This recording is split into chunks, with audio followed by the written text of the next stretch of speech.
Hey everyone, today I want to talk about Transcendental Meditation versus Zazen Meditation.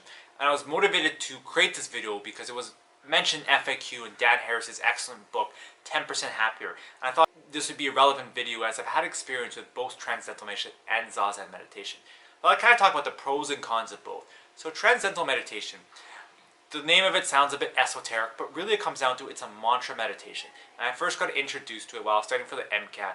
One of my mentors recommended it. It was a great way to kind of relax. There's some really cool research around meditation in general, especially mantra meditation.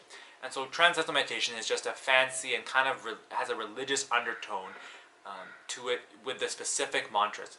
And so what I really like about mantra meditation is I find it's really great, especially for people who find it really hard with mindfulness and they get very fidgety, because the mantra is kind of something, you think you have an elephant that's going around and it's just its trunk's going everywhere. A mantra meditation basically gives that really active trunk a stick. So it gives your mind something to hold on to that makes it easier to deepen and relax. And with the mantra meditation, you tend to meditate from between 12 and 20 minutes about twice a day, which I find worked really well when I was studying for the MCAT and to kind of break up my day. And with the Transcendental Meditation, because when I was at Boston University, I had a really good deal for students, so I actually took the formal course. And I think from a pragmatic point of view, what I liked about the course is there was a lot of built-in accountability. You'd come to the course over 3 days. There were lots of free meditation groups, so you could kind of get back into that group setting, which again, I talked about in my previous video about why you need a meditation teacher. It's great for getting your meditation into an HOV lane.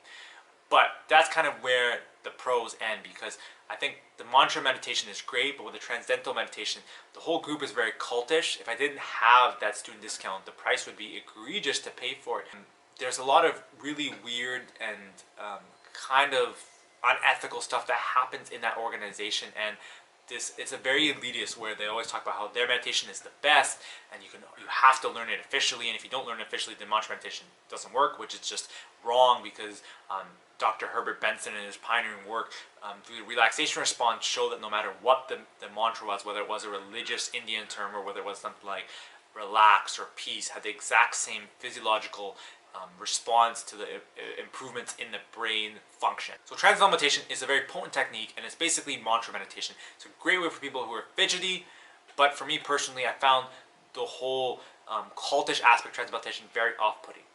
And so Zazen meditation is kind of the crux of Zen practice, and it's the tool to kind of deal with your ego, etc., and function better, deal with stress better. And it's simply just awareness on the breath for the most part. There's lots of different variations, but that's kind of the most common way of Zazen. And it can be very frustrating, and it can feel like you're not doing it right and very hard, you're very fidgety. But I think one of the crux of Zen, when I go to Nosho Zendo, the Zen master there talks about it's developing this determination and concentration. Because there's this mistaken notion that meditation is this act of clearing the mind, making sure you're really focused. And when you do Transcendental Meditation, what I think draws people to it is with the mantra, it's easier to get to those deep relaxation responses. You can kind of crave and fix on those. And that's not really the crux of meditation. The crux of meditation is being with whatever your experience is right now. Whether that's a relaxed experience, whether that's an agitating one, a restless one. And the crux and what develops that kind of skill, which what in Zen Buddhism they kind of call off-cushion benefits, is sitting on your cushion, and no matter what, no matter how fidgety you feel or how much your mind racing is, you bring it back to your point of focus, which is usually your breath. And that resilience and persistence obviously will help you in other aspects of your life. So but at the beginning it can be very difficult. I think it's harder to be consistent with a Transcendental Meditation. I think it has a lot steeper learning curve. Where the Zazen, you tend to kind of struggle, and then you kind of get into the groove, and it's hard to kind of stick with. So those are the pros and cons of both. But at the end of the day, there's no perfect meditation or the best meditation.